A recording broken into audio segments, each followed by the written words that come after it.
আজকে আমি মা আলি তৈরি করতেছি। মা আলি এটা হইছে আরবি। আরবিতে মা আলি বলে। তো আমি প্রথমেই কলা নিলাম কুচি, কুচি করে কাইটা। তারপরে আমি এই ব্রেডগুলা এখানে এভাবে দিয়ে দিলাম।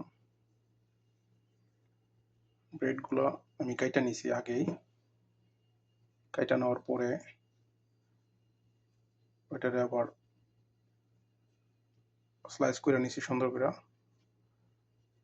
এখানে আমি মা আলির জন্য ব্রেডগুলি তৈরি করলাম। এখন আমার লাগবে দুধ। এখানে আমি দুধ নিলাম।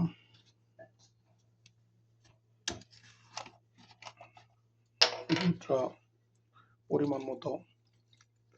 আমি আগে কিছু পাউডার মিল্ক নিয়েছি যাতে করে টেস্টটা ভালো হয়। এতটুকু পরিমাণ দুধ নিয়ে সামান্য চিনিগুলি ছিঁড়ে দিলাম এখানে।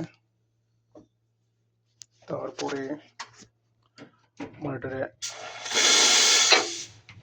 গরম করতে হবে দুধটা হালকা গরম করে দুধটা হালকা গরম করার জন্য আমি স্টিম করতেছি।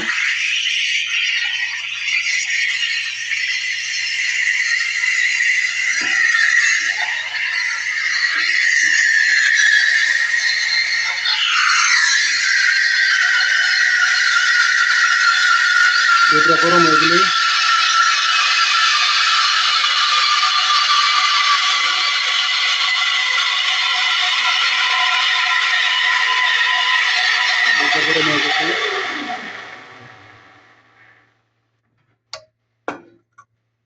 দুধটা এখানটা লাগিয়েছি।